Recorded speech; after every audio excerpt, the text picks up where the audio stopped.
मा खालि होननाय जायगायाव मोनसे कम्पानियाव खामानि मावोमोन।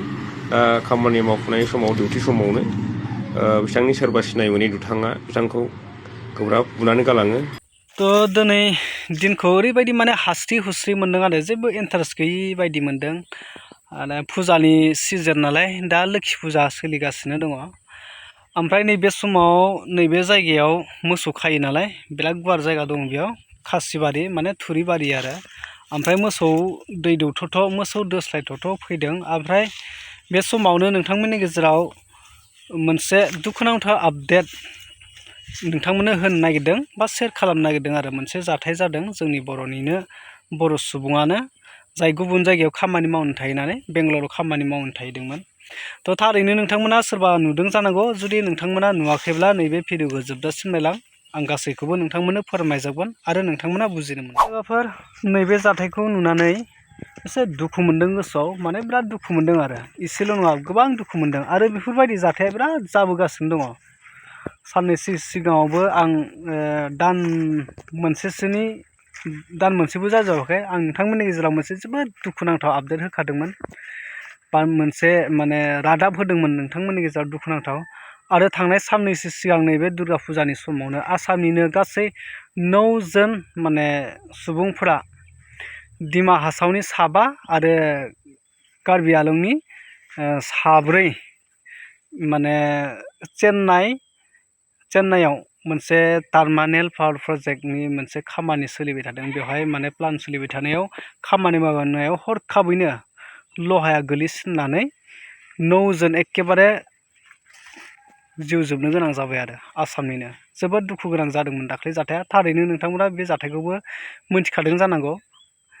डिमा हासावनि 7 कार्बि आंलंनि 4 गासै 9 जन सुबुङा माने जायगायावनो जिउ गोमानो गोनां जादों आरो। ओमफ्राय नैबेबो दुखुनांथाव भिडिअआ साननै जाबायमोन आं भिडिअखौ होथ'वाखैमोन आरो। थेवब्लाबो आं नोंथांमोननो मोनथिहोनो होननानै नैबे भिडिअखौ लाबोफिननाय जाबाय। दा बेंगालराव खामानि मावनो थाहैदोंमोन मोनसे कम्पानियाव, दा जोंनि बर'निनो सनितपुर जिल्लानि बालिजान होननायनि गामिनि।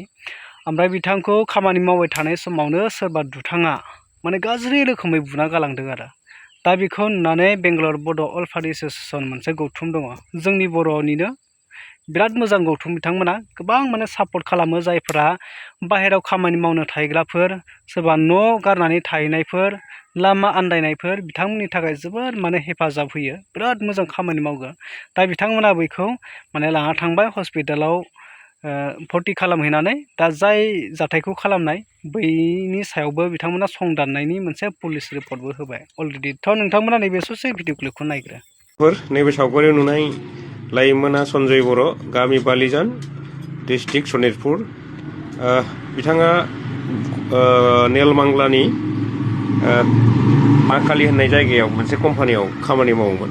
दा खामानि मावफुनाय समाव डिउटि समावनो बिथांनि सोरबा सिनाय मोनै दुथाङा बिथांखौ गोब्राब बुनानै गालाङो आरो नैबे हस्पिटालाव दा एडमिट खालामनानै दङ। दा बिथांनि सायाव जोङो जाय मानसिया बिथांखौ अयनाय खालामदोंमोन बिथांनि सायाव जों पुलिसनि केस होनाय जाबाय। दा पुलिसा बे केसखौ आजावबाय। दा बिथाङा प्रसासना दा मा प्रसेस खालामदों दा बेखौ जोङो दिनैनि गेजेरावनो मिथिनो हागोन। गतिके केसा आन्डार प्रसेस जानानै दङ, मावगासिनो दं बिथांमोना। आबुङै नोंथांमोननो एसे उनाव फोरमायनाय जागोन। थारैनो नुनानै बुजिखाबाय, बेवहायनो गासैबो जाथायनि माखासे बाथ्राफोरखौ ससे भिडिअ क्लिपनि गेजेरजोंनो बुजिखाबाय, नोंथांमोना नुखाबाय, आं बिनि सायाव फोरमायला। थ' जाय गौथुमा बेंगालर बड' वेलफेयार एस'सिएशन जोबोर मोजां, माने बिथांमोना खामानि मावबाय थायो आरो। जायफोरा साउथ इण्डियानफ्राव जेरै बेंगालर, तामिलनाडु, चेन्नाइ, केरेला बेफोराव आरो दिल्ली, मुम्बाइफोराव जायखिजाया साउथआवनो जायखिजाया बाहेरायावनो आसामनिफ्राय गावनि न'खौ गारनानै थांनाय सुबुंफ्रा जे माब्लाबा समाव खैफोद जाहैयो, माब्लाबा समाव आन्दायो, माब्लाबा समाव बायदिसिना बायदि रोखोम जायो, बैसोरखौ बिथांमोना संदानै गोबां माने रां रुफाजों नङाब्लाबो, थाखा फैसाजों नङाब्लाबो बिथांमोनखौ माबायदि हेफाजाब होनो हायो बिथांमोना गोबां माने हेफाजाब होगासिनो। बेखायनो जायफोरा बिदि जाय गौथुमफोर दङ बेंगलर बड' एफाइल एस'सिएसन दा बिथांमोनखौ आं सेलुट खालामो बिथांमोनखौ आं जोबोद साबायखर बावो आरो बिथांमोना जोबोद मोजां खामानि मावनायखाय बा मोनसे मोजां गौथुम दानानै लानायखाय दा बिदिनो जोंनि जिउआ गोबां बेफोरबायदि बाहेरायाव थांनानै बुकि हैनो गोनां जायो मालायनि सिङाव मालिकनि सिङाव सैमाबायदि बाहायजानो गोनां जाहैयो आरो जोङो गावनि न'खौ गारना थांनानै सोरबा न'खर संसार गोनाङा बिसि फिसाखौ गारना थांनानै आरो सेंग्राफोरखौथ' बादहो सिख्लाफोरखौथ' बादहोबाव बिथांमोनाथ' थांखायोनोसै आरो न'खर गोनांफ्राबो थांनानै बेयाव माने गोबां खैफोद आफोद जाहैनो गोनां जायो आरो दा थांनाय साननैसो सिगां दुर्गा फुजानि समाव जे मोनसे गेदेर जाथाय जादोंमोन चेन्नाइआव टार्मिनेल पावार प्रजेक्टनि जे प्लान सोलिबाय थानाय बेहाय खामानि मावनायाव आसामनिनो 9 जन डाइरेक्ट सुबुंफ्रा जायगायावनो जिउ गोमानाय बे जोबोद दुखु गोनां मोनसे जाथाय जादोंमोन नोंथांमोना थारैनो नुखादों जानांगौ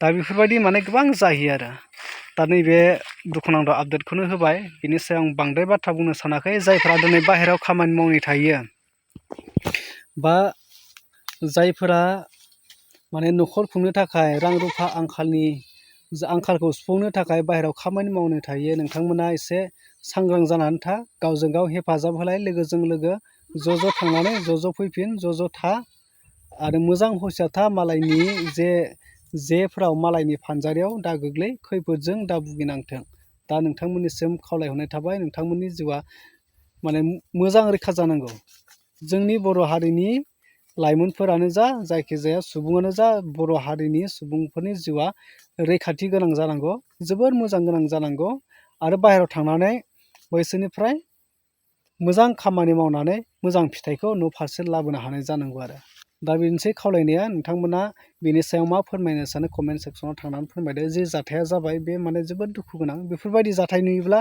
गोबां माने दुखु मोनो आरो गोसोफ्रा बाहेरायाव थांनानै मानो बेफोरबायदि जाहैनांगौ होननानै दा आंबो सिगाङाव गोबां बार थांबाय बाहेरायाव खामानि मावनो दा बेफोरबायदि जोंनि गेजेरावबो गोबां जेंना जेंसिया जादों थेवब्लाबो बेफोरबायदि गिदिरद्राय जायाखै आरो दा बेखायनो बयबो सांग्रां जा बयबो माने मोजां थानानै मोजां खामायनानै न' फारसे सफैफिननांगौ आरो